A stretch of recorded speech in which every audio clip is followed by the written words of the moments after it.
akkas ta'e jedha, inni kun sanatu dhufe jedha, inni kun kanatu ta'e jedha. Namni hunduu joonjaadha. Maanni namoota kan akkana godhu akka qilleensaa isa godhu yoo jenne yeroo irratti hojjechuu dadhabu kenna. Namooti baay'een yeroo kadhachuuf isaaniif kenname hin kadhatanii, yeroo waaqeffachuuf isaaniif kenname waaqeffatanii, yeroo faarfachuuf isaaniif kenname hin faarfatan. Immideetii lakkumsa lakaase yeroon sun pementikostii magaazina kee keessa jirtu yookaan immoo kan waaqa biraa citee sii ka'ame wanta ta'eef achuma keessaa fuuta. Isa dhibooftes achuma keessaa hir'ifta. Isa irratti hojjettes achuma keessaa hir'ifta. Egaan yeroo kana kontorol goone irratti hin hojjennu taanaan yeroo sanatu nurratti gooftaa ta'a jechuudha. Agartanii yeroon isin irratti gooftaa taanaan yeroo bituu hin dandeessan yerootu isin bita. Yerootu nu bita jechuun immoo amalli yericha keessatti mul'atu hundumtuu nu bitee jechuudha. Agartanii. Egaan qomoon tokko turanii qomoo kush ijoollee Isaakoor kan jedhaman. Qomoon kun ijoolleen Isaakoor yeroo kana irratti hojjetan. Yeroo kamiin akka ta'e yeroo kana mootummaatti himu, yeroo kana biyyatti himu, yeroo kana dhalootatti himu. Dhaloonni immoo yeroo kana biyya keetti gargaaramaa. Har'a garuu wallaan kiristaanaas anis isinis yeroo keenyatti fayyadamuu irraanfanne. Dhalli namaa har'a waan inni keessa jiru hundumtuu fakkeessaadha. Fakkeessaa. Fakkeenyaaf Afrikaa keessa illee baay'eetu biyya gara Ameerikaa, Awurooppaa kan amma isintu keessa jiraata hin beektu. Yeroon hafuuraa amma tootaalii dadhabe. Haaromsi yeroo hafuuraatiif kenname waan namoota jalaa dhume fakkaata. Inni kaan maal jedhaa? Inni kaan bakka amma tootaalii yeroo raajii sobaateedha.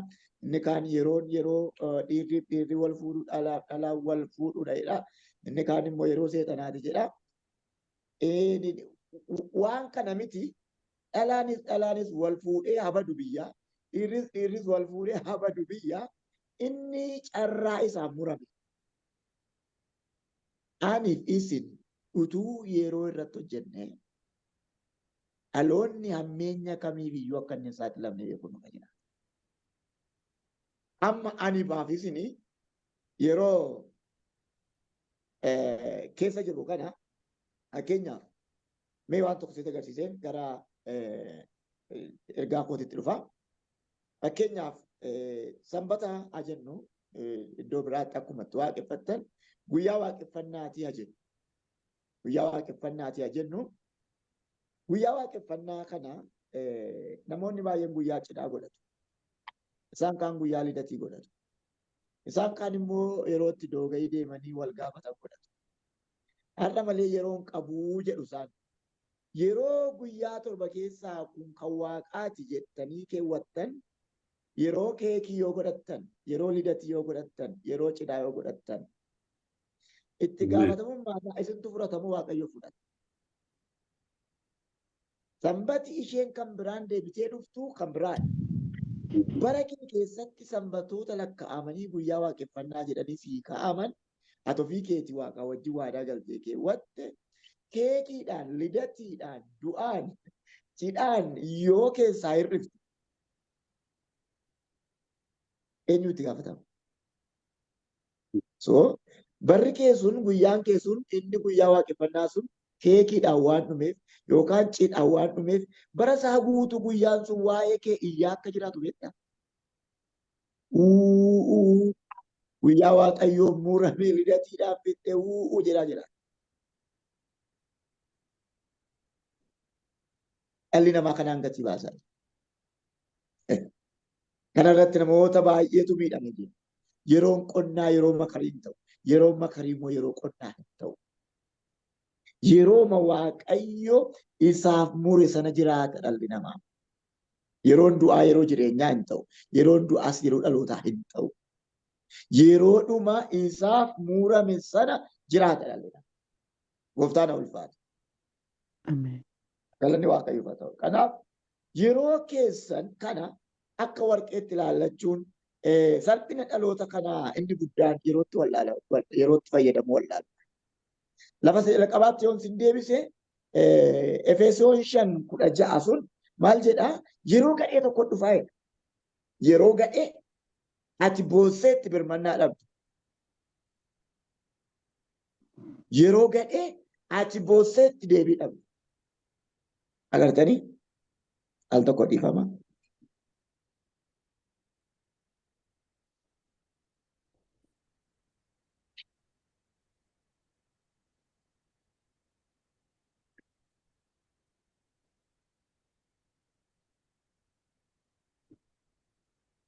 Yeroo gadheen tokko utuu hin dhufinidha. Yeroo hamaan tokko utuu hin dhufin, yeroon isin boossanii deebii dhabdan utuu hin dhufin hojjedhaa. Hin hojjenne yoo ta'e maaltu ta'a? Ittiin gargaaramne yoo ta'e maaltu? Kanaaf salphinni dhaloota kanaa inni guddaan yeroo itti Waaqayyo isaaniif kenne fayyadamuu dadhabudha. Dhoksaan milkaa'ummaa dhala namaa inni guddaanis yerootti fayyadamudha. Mee namoota sadan arfan tokkoon isinitti agarsiisa. Wangeela Maatewos boqonnaa 25 yeroo agarsiisa. Boqonnaa 25 Maatewos boqonnaa 25 tokko hanga 6tti. Yeroo kanatu iddoo afuritti qoodee ka'a. Wangeelli kun namoota 10tu jedha. Durboota 10tu jedha. Durboota 10tu yerootti dhirsi misirroo galu yookaan immoo sa'aatiitti dhirsi misirroo galu yeroon isaa daqiiqaan isaa sekendiin isaa barri isaa waan murameef isa simachuudhaaf ba'anii jedha. Yeroon jarri kun irratti hojjetan wal kurfeessuudhaaf nama 10 PLC yookaan maakiroo yookaan giruuppii ijaaruudhaaf wal dammassuudhaaf 10 ta'anii dhirsa misirroo eeguudha. Yeroon jara kanaa inni kun baay'ee namatti tola. Wal waamanii, wal kurfeessanii amma yeroo kana isa eennaa jedhan guutu.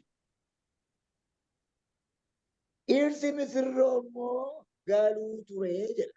Iddoo kanatti yeroo baay'ee nan dubbadha lallaba dogoggoraa tokko jira. Lallaba dogoggoraa sana nama dogoggoree macaafa miti. Dhirsi misirroo galuu turraan jarri kun giruuppiidhumaan hin muganii irra fadi. Macaafa kan olaaltan 5 rafe wanti jedhu hin jiru 10tu mugee 10tu rafe. Amma laala. Yeroo mugaatii godhan yeroo itti dhirsa misirroo eegan. Yeroo rafiitii godhan yeroo itti dhirsa misirroo eegan. Yeroo rafiitiis daqiiqaa haa ta'u sekendii magaazina waggaa 80 yookaan 70 sii kennamte keessaa hir'ataa jedha. Yeroo itti dhirsa misirroo eegan yeroo mugaatii godhan furnanu. Yeroo itti dhirsa misirroo eegan yeroo rafiitii godhan furnanu. Lamoonni eessaa fidanii 5tu rafee kan jedhan waaqa beeku. Na 10 hin muganii 10 hin rafan. Amma abdiin dhirsa misirroo kanaa maal? Yeroo dhirsa misirroo eegan rafan, yeroo dhirsa misirroo eegan mugan. Yeroon sun yeroo isaaniif yeroo mugaati, yeroo rafiiti hin turre. Yeroo eeguu ture. Baqqaattoo taalii yeroon isaanii kun zeeroodhaan baay'ee. Lakkoofsa 6 irratti maal jedhaa? Halkan walakkaa jedha. Ilaalaa gaa yeroodha. Halkan walakkaa indaganaa sagalee wayitu isaan dammaqse. Innis eeddan dhirsi misirroo dhufeeraa dammaqaa kan jedhu dhufeera. Ammas maal ture? 10 dammaqe. Amma 5 dammaqe. 10tu dammaqe. Gaafa dammaqanii of argan jarri kun anaaf isinii har'aa fakkaatu. Batalee namni 5 qodaan isaanii duwwaa cuunfaa zayitiin qabanii waan bobeessan hin qabanii qodaa duwwaa baatu. Dhirsa misirroo galuu didee dhirsa misirroo kun. Yeroo itti cuunfaa qodaa isaaniitti tuullatan jarri kun qoosaadhaan balleessan ilaala. Yeroo tokko qopheessan maaliin fixan ilaala. har'a aniifis yeroo hojjechuun nurra jiraatu waan hojjechuu dhabne baay'ee dhiifne gati baasaa. Yeroon lama hin jiru. Yeroon roteeshinii hin qabu. Yeroon lafa har'aatti bor hin deebi'u. Yeroon lafa engaddaatti har'a deebi'an dhufu. Roteeshinii hin qabu yeroon. Taayim giloobaalii isa roteeshin ta'u taayim teebil ilaaltanii hin go'oomina. Yeroon lama hin jiru. Sekondii dhumaan dhuma. Kanaaf jarri kun yeroo itti cuunfaa qopheeffatan ittiin gargaaramne yeroo tokko qopheessan hin qophoofne ani kan na dhibu garuu ituun qophaa'in akkamitti rafanidha. Amma jarri kun shanan kana fakkaatu moo isin fakkaatu yeroo na deebisu. Amma yeroon qaama of danda'aadha wanta ta'e yeroo na deebisu. Baay'een keenya hin qophoofne garuu A+ galmeessinee irraa hirribaan. Dhugaasin hin jedhan. Wanti inni fuudhu gaafa ol galuun ga'u indaganaa bitachuu dhaqan. Yeroo isaan isatti gargaaraman ture amma reef immoo bitachuu dhaqan. Okay. Jarri kun suuqiin arganne argataniiru. Hin bitanne bitataniiru. Gaafa deebiin dhufan garuu akkuma isinitti silatti dubbadhe global rotation waan hin jiraanneef sekondiin jalaa xumuramte hin cufame jalaa. Jara kanatti kan cufe yeroodha.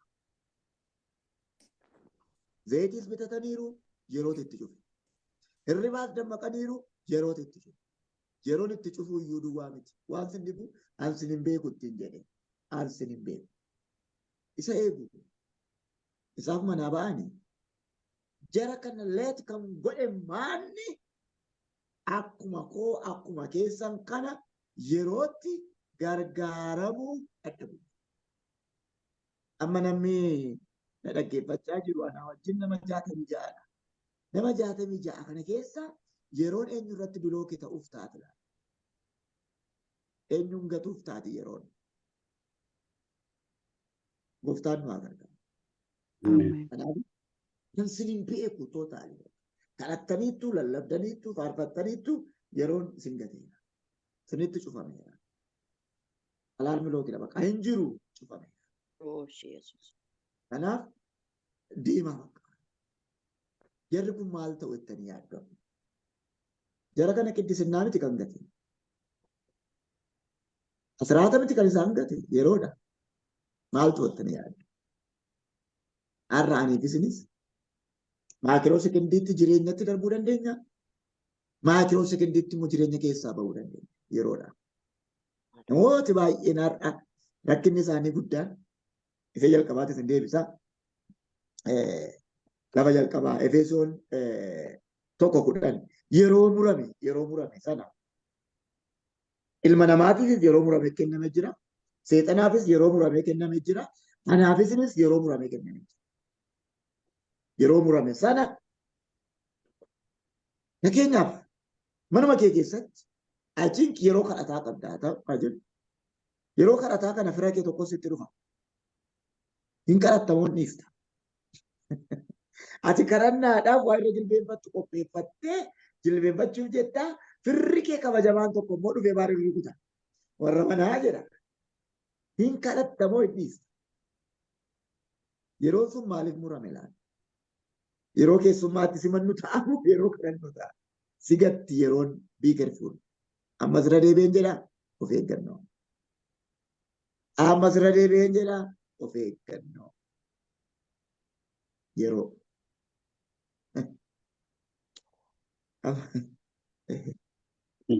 Namicha tokko durba filaa.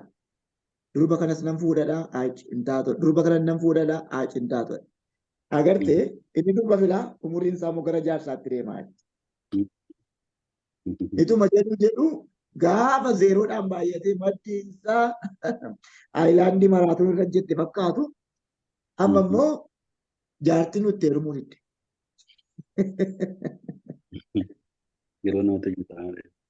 Nama kana isatu yeroo jalaa bitee waaqayyo jalaa bitee jettan isaadha. Tokkoffaa Saamu'eel boqonnaa 1 lakkoofsa 9 ilaalaa. Tokkoffaa Saamu'eel boqonnaa 1 lakkoofsa 9 kun boqonnaa 1 lakkoofsa 1 9 ilaaltan yeroo Haannaati. qomoon warra Efraattaa eebbifamuudha. Seenaa warra Efraattaa beektu. Ilqaannaan nama Efraattaati. Efraattaadha nama dhufeedha. Garuu Shiilootti aarsaa dhiyeessu. Yeroo Shiilootti aarsaa dhiyeessan kana Ilqaannaan haadha manaa lama qaba. Haati manaa isheen tokko ijoollee qabdi, isheen tokko dhala hin qabdu.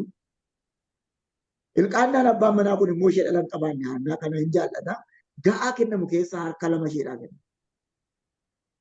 Haannaan abbaa manaa ishee irraa kennaa gaarii fudhatteetti. Carraa argattee gaara Shiilootti ol baateetti. Efraattaadhaas immoo dhuftee lafa lubi Eeliin itti argamutti argamteetti. Iddoo lubni Eeliin itti argamu kanatti namni taa'aan hin argamu. Carraan ishee waggaatti argamti. Carraan ishee waggaatti sin geessi. Isumayyuu namni taa'aan hin argamu. Namichi Efraattaa kun yeroo dheeraa gaara Shiiloo kana waggaa waggaadhaan dhufe. Peniinaanis dhufteetti. Haannaanis dhufteetti. Haannaan waan ishee wadamte tokko qabdi. Deddeebitee seenaan macaafaa amma jedhutti akka waggaa 6 dhufteetti. Peniinaan yeroo hundumaa deelii yeroo nyaataaf ta'an ciqileedhaan Haannaa rukuttee maseentu ittiin jetti. Gaara irra jiran gaara Shiiloo gaaratti Waaqayyo nama dhaga'uudha. Haannaan garuu ishee wadamte. Maal goote? Kadhannaa hin dhandhe boo'ichaan dhatte. Isa dhiiftee boo'ichatti gatteesse. Si takkanna godhe yaa Waaqayyo. Sittu dhala na dhowwate. Sagalee Waaqayyoo maal jedha? Akka Haannaan dhala hin arganne Waaqayyo godhe. Si takkanna godhe utuu jettu yeroo kadhataa ishee gubdee boo'ichaan gaara Shiiloo dhattee boo'ichaan deebite. Waggaa 6 yeroo 6 gaara Shiiloo boo'ichaan ol baatee boo'ichaan gad deebite. Lafichi Waaqayyo nama dhaga'uudha. Garuu boo'ichaa yeroo sanitti. Gaara Shiiloo namni carraa argatee walitti hin baane, carraa argattee walitti baate boo'ichaaf gungummiidhaan yeroo sanitti. Har'aa carraa namni hin arganne argattanii yeroo Waaqayyo isinii kenne waan meeqaan balleessaa kan jirru meetta yaadnu al tokko. Carraa eenyuyyuu hin arganne argattanii garuu kan ittiin fayyadamu. Carraa eenyuyyuu bira hin geenye bira geessanii garuu kan ittiin fayyadamu. Ayyaanna.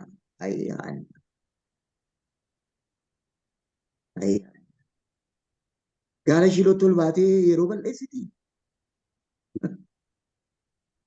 Eelii lubicha bira harkaan geessee caphattee wajjin nyaattee yeroo balleessiti.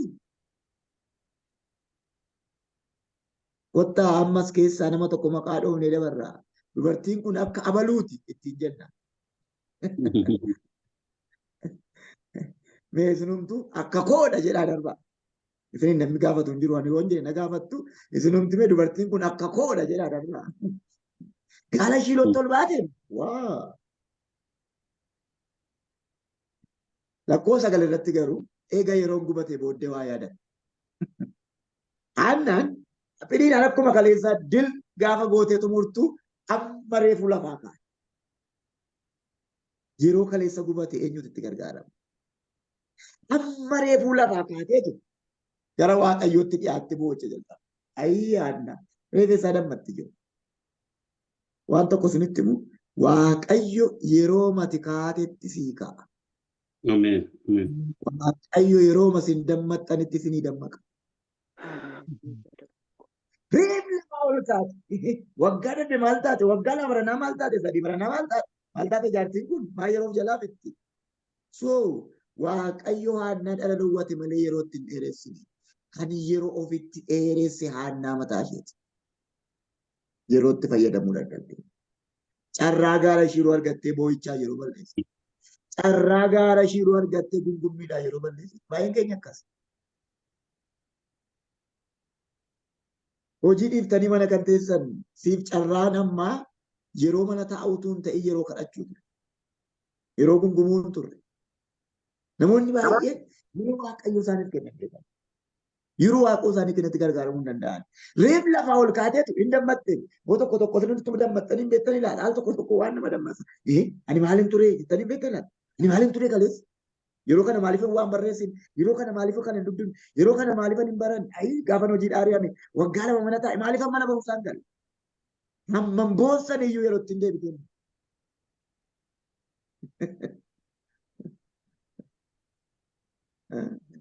Meemeemis achi deebitanii durfaa yeroo taphattan sana yeroo ijoollee wajjin kaattan sana beektu deebitee isinii dhufti. Jiru. Amma yeroo tokko ofittan kolfan yeroo dur baadiyyaa turre maal hundumti keessan baadiyyaa turtanii wal beenna. Yeroo amma xiyyaarri nurra darbu jala kaannee birrii naa buus ittiin jedhu. Gaafa yeroon isaa ga'ee xiyyaara galu isa xiyyaara keessa jiru baga waaqoon nurra hin buusi. Achi keessatti qariin hafteen xiyyaaraa shintibeeti namni buusee tokko achi wanti tokko wanti xiyyaara keessatti hafu. Kan qabeenya dhala namaa kan ta'e.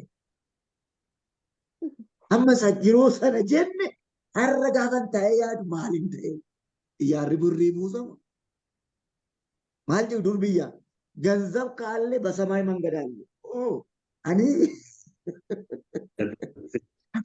gaafa guddannee ammas nuti jettaniitu wal hundumti keessan.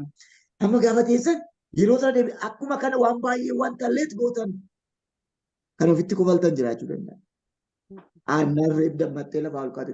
Wayii ani waggaa lammaffaa maaliin ta'e sadaffaa maaliin ta'e amma maaliin ta'a naan hima waaqayyotti. Reef lafaa kaatiif Yesuus Kiristoos. Akaakayyuu koo tokko jira. Taratii tarata yeroo hundumaa. Qeerransatu ganama manaa bahee yaa waaqayyo har'a waan hin nyaadhu naa kenni jedhee bahee. Kurupheen immoo ganama irribaa kaatee bosonuu kuruphee beekturee yaada. Yaa waaqayyo kan na nyaatu narraa qabi jettee garuu jari lachuu walitti ba'anii. Qeerransi leenci kun gaafa kuruphee bosonuu kan ari'u maal jedhaa? Yaa waaqayyo si kadhadhee kaanee waan hin nyaadhu naa kenni jedhee. Bosonuun immoo yeroo baqattu maal jetti?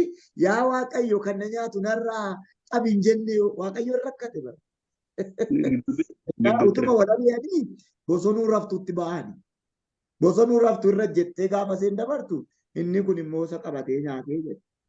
Nama ganama raftu waan nyaatutti itti dhufaa dammaqiinaan jedhe.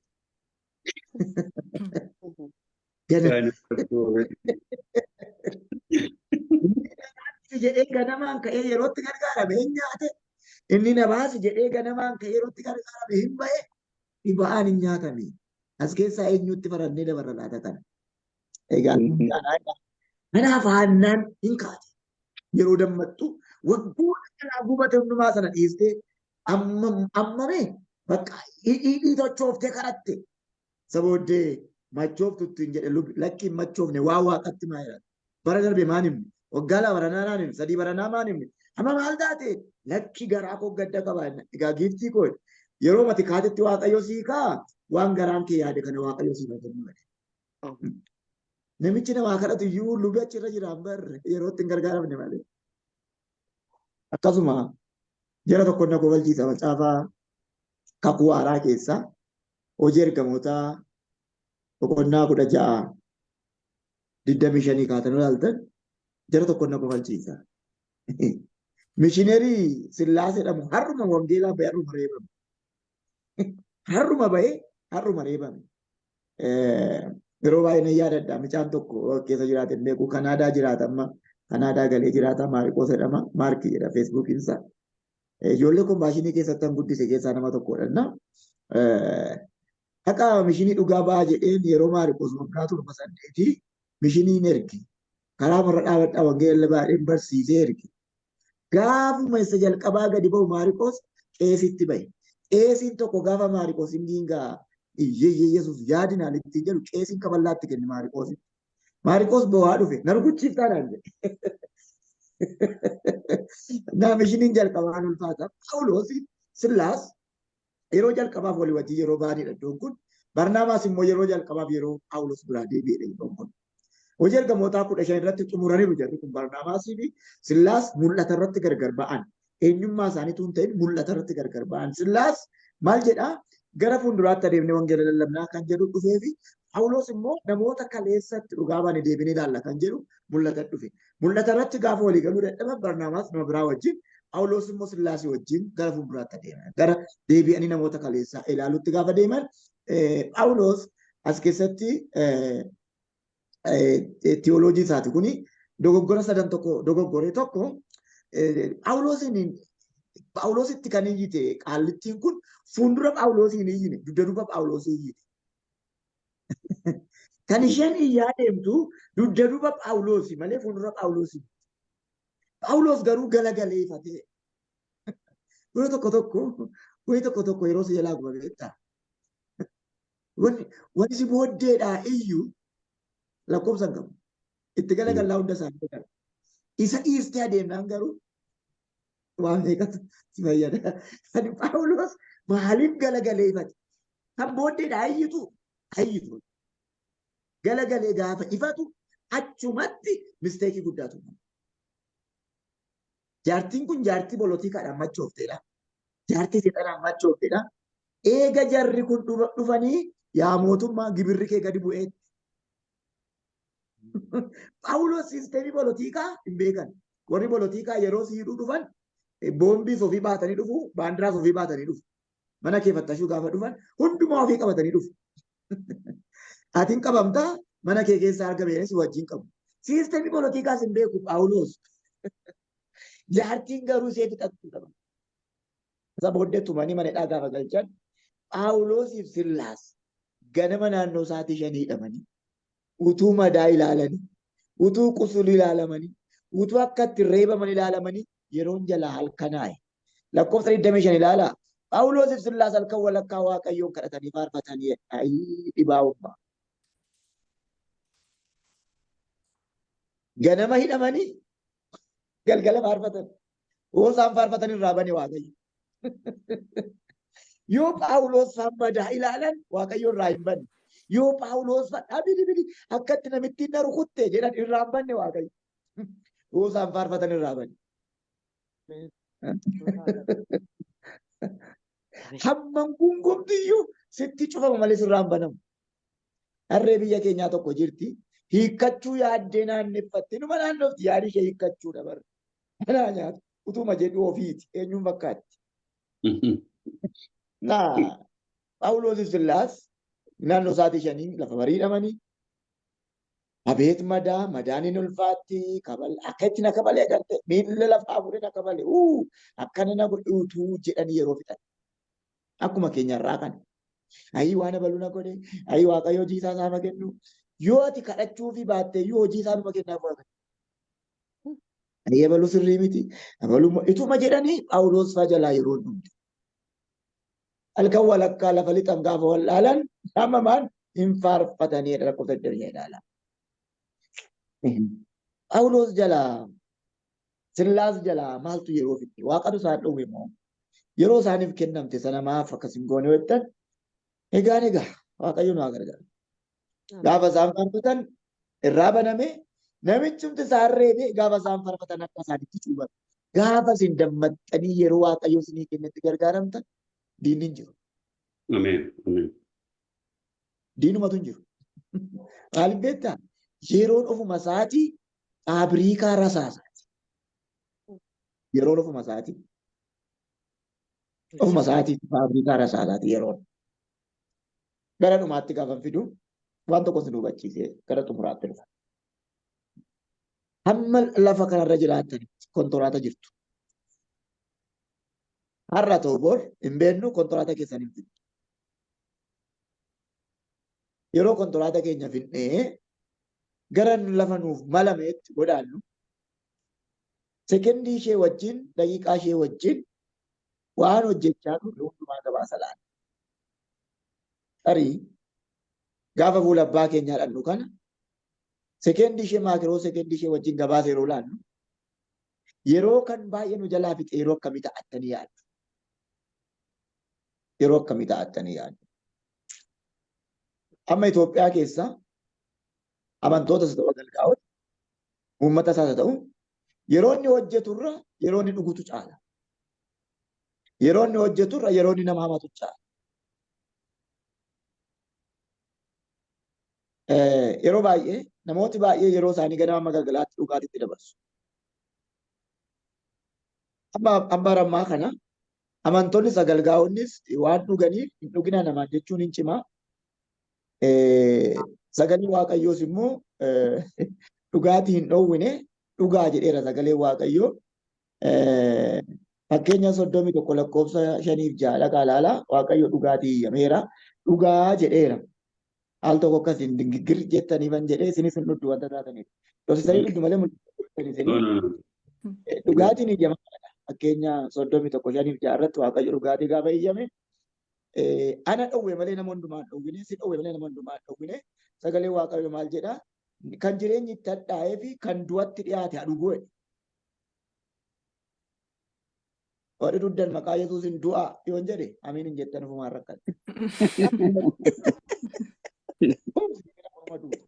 Sagalee Waaqayyo kaa ati kaleen feelsi godhee kanaan hin duune taanaan sagalee Waaqayyo soba bara. Amman tola amman bara. Gooftaa Yesuus nu maali? Bitaa jira dubbisaa. Kan jireenyi itti hadhaa'e kan du'atti dhiyaate aduu godhe. Inni hawwine Waaqayyo dhugaati. Warra du'atti dhiyaataniif iyyame. Kanaaf maal uddee namaan jechuu hin dandeessu tikeetti du'aa kutatee waan jiruuf jechuudha. Akkasuma immoo fakkeenya boqonnaa 20 lakkoo tokko irratti immoo gowwaan hadhu godhe gowwaan wacciti gaafa dhudhe. Waan kanumaan guyyaa tokko illee jannata galti dhugaatii makanaa. Manuma keessatti silaa baduun ishee nafu. Gowwaa iyyame. Namooti baay'een yeroo dhugaatii kana dabarsu. Atiin warri lammaffaan immoo caatii isa jettan kana Waaqayyo gaafa sammuu miimoorii kitaaba dhangaa jireenyaa kitaaba barreessan nuti ta'e kitaaba sanarratti waan baay'een kaasee ture garuu mana baay'een fakkeenya meeqattanii paaster fakkeeffameef nama baay'een na jalaa gube kitaaba kana viidiyoo isaallee natti erganii ittis guuti. Waaqayyo gaafa fara'ooniin Nabukadnezar injifatu sammuu namaa gaafa keessaa fuudhu marga iyyameef.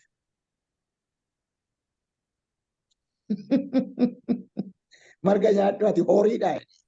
Akka reettii kan baala nyaachuun marga nyaachuun yeroo dabarsu lakkoofsan. Yeroo balleessan.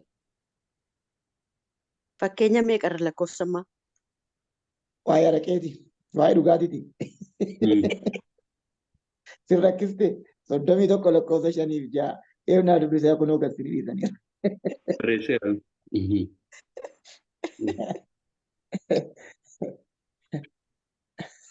Yeroo jalqaba Waaqa dhugaatiin dhowwinee jedhe isinitti tole miti mokki sin goone.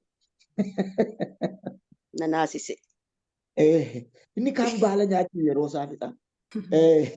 Ermiyaas keessatti maal jedha gootadha miti gootadha Ermiyaas gooti yeroo gooti dubbatu jedha.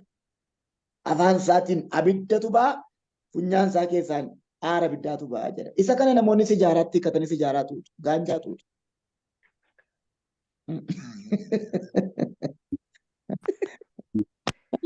Good. Oh, Yesuus. Sanas haa ta'u kana xuuxuudhaa isa ta'u hatuudhaa isa ta'u dhuguudhaa isa ta'u yeroo fixxan kun magaazina Waaqayyoo keessaa umurii masinii kennamte keessaa irratti malee wanti itti dabalamu. Jaallattanis jibbitanis yeroo keessanitti taphachaa jiru. So yeroo isinii kenname kana dhalootaaf waan bu'aa buusu tokko yoo hojjettan. Amma Isaayyaas 33:1-2 laalaa. Yesa dabarsitee nama laattu yesa dabarsitee obboleessa kee laattu obboleessa kee kennitu basaastu yeroo kee yeroo fixxu immoo simmoo nama biraa dabarsee si kennaa.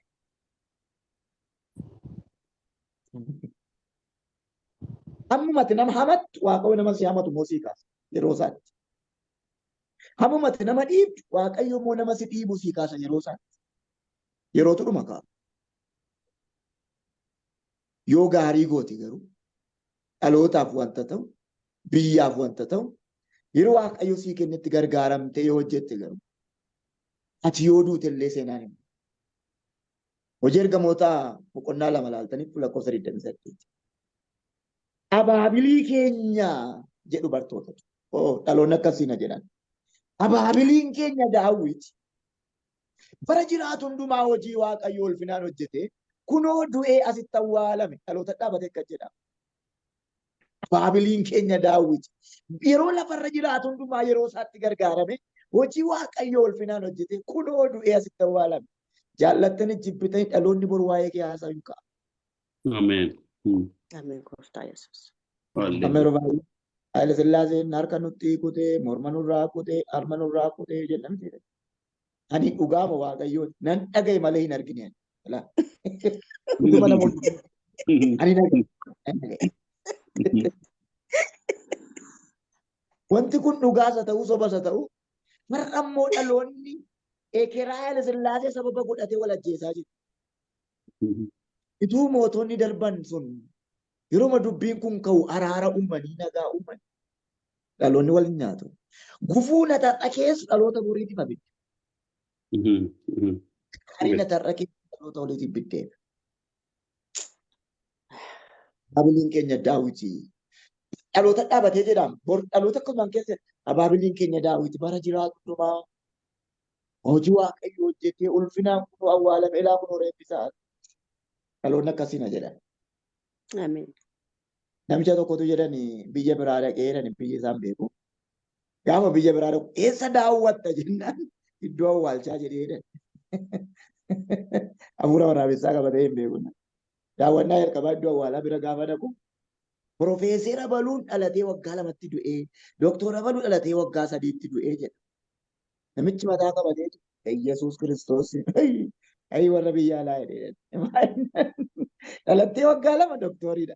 Dhalattee waggaa 2 profeesariidha. Ayi ennaani namicha awwaala daawwachiisu akkamitti jedheenidha. Maali ennaani inni jarri kun eega dooktorii ta'anii waggaa 2 eega uummataa bu'aa buusanii barri isaanii lakkaa'ame akkasitti barraa'e waansaa jedhe. Eega dhalootaa bu'aa buusee duwwaa lakkaa'ama barri namaa jennaan eeyyee amma tun biyya kanatti du'e awwaala koratti maal jettee caaftaa jennaan ati maal goote jennaan nama baradhee man biddeena nyaadhe malee haatu man ga'e malee waan buufne naboo hankee salphaadhaa jedheen akkamitti caafta jennaan obalu akkuma dhalatanitti du'an jennee caafnaa jedheen. Kanaafi namooti baay'een jireenya Matosaalaa utuun argee guyyaa 2 tokko kabalee tannisaa gala. Waaqayyo umurii Matosaalaadhaa fi waggaa 969 kenne. Mee Phaawulosin umurii Phaawulos wangeela keessatti hojjedha. Phaawulos bara 32 gooftaa fudhatee bara 65 du'e. Phaawulos wangeelaa wajjin seenaa kana hundumaa kan hojjete waggaa 33. Matosaalaan immoo waggaa 969 jiraate. Mee waggaa 969 Phaawulosii hiraame.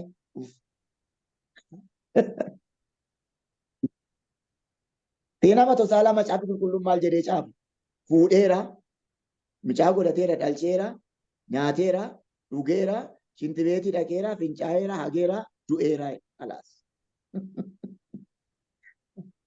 Seenaa waggaa 969 dubartiidhaaf shinti beetii gidduutti xumurame. Nafsee maaru kana caalaa isinitti hin dubbadhu.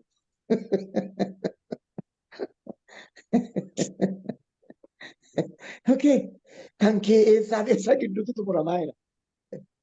Xumuramaa jira barri dhumaa jira barri. Kanaaf ammas boris dhaamsan sinii dhaam namoonni amala kobeetta yeroo hundumaa namoonni baay'ee kannaan jiru. Lallabni yeroo isaan hin galle yeroo sana ammas ni hin galu.